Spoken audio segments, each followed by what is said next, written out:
Thank you, Kelly. From the coal mines of Pennsylvania to a Hall of Fame career on the baseball diamond. Quite a journey. That's right. Pitcher Stan Coveleski is now featured in former Reading Eagle editor-in-chief Harry Dietz's newest book. I took a look yesterday. He would throw stones at tin cans that he tied to a tree. And that's how he learned control with his throwing.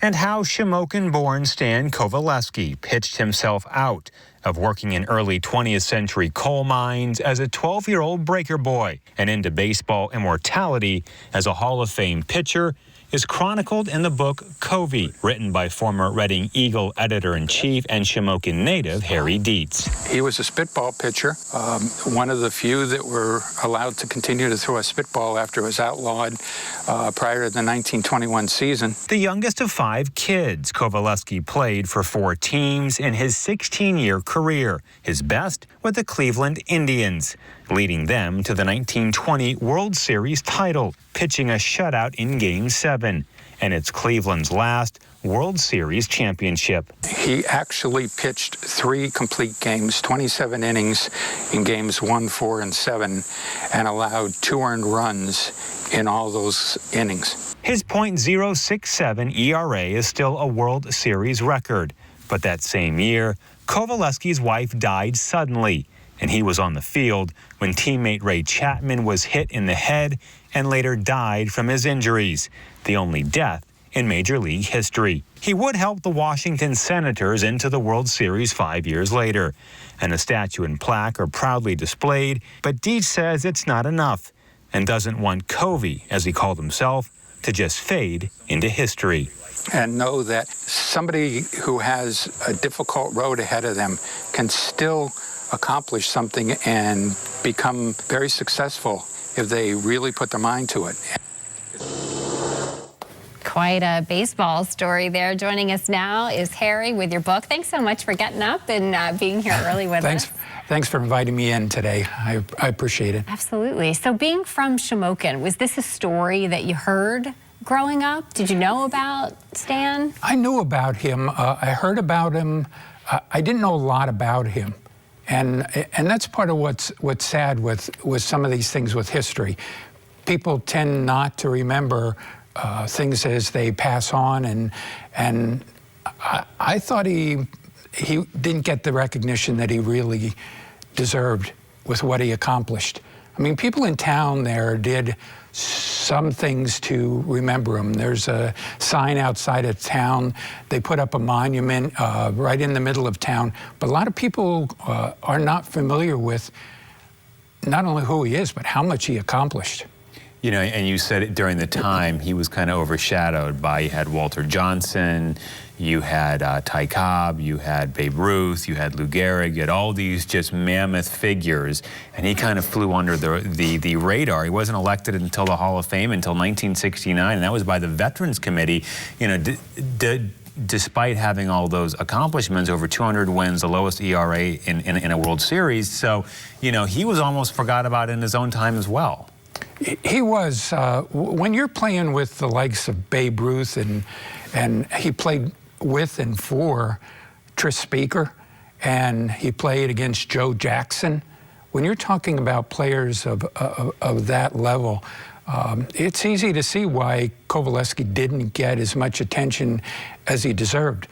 But he was one heck of a baseball pitcher, and he was probably the best, if maybe one of the best, spitball pitchers in the history of the game.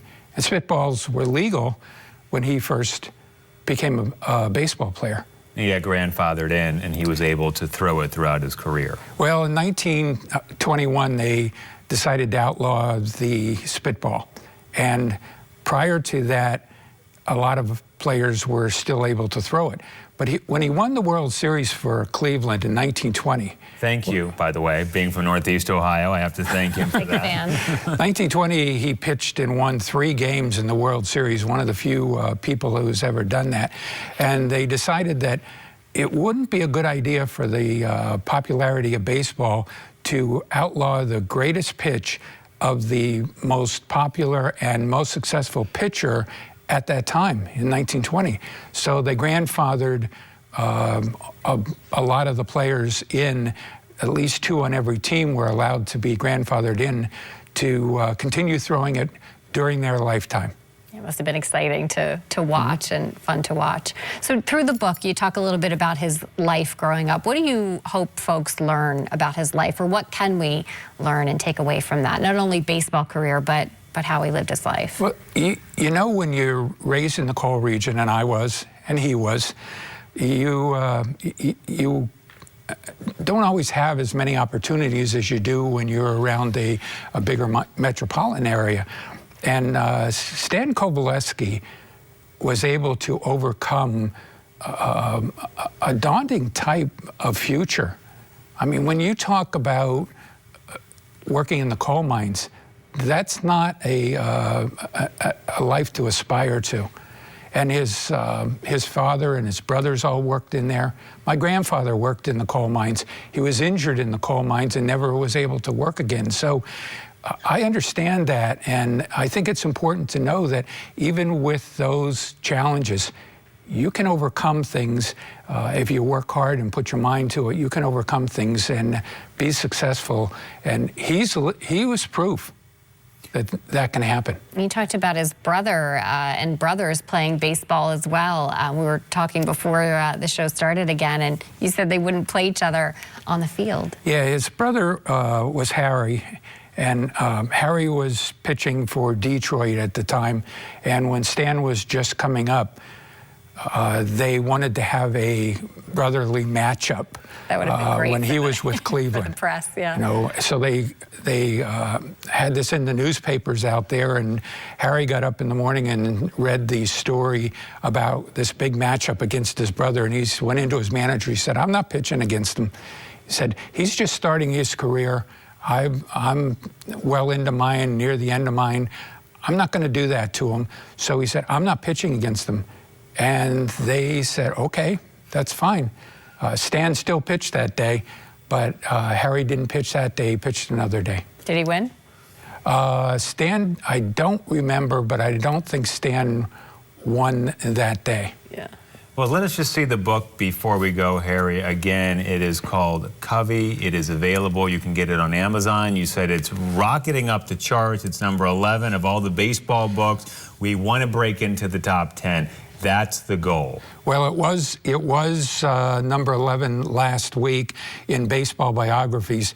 Obviously, that goes up and down as sales go on, but you can get it at Amazon, but you can also get it from Sunbury Press, Sunbury, S-U-N-B-U-R-Y, press.com, which is the publisher, and they do a lot of baseball history books. So it's available there, and I would love to see it get into the top 10. So what you've done has been a big help, and I appreciate very much your interest in it. Well, Harry, thank you so much. Congratulations on the book. So we can't wait to read what you have next. Thanks again.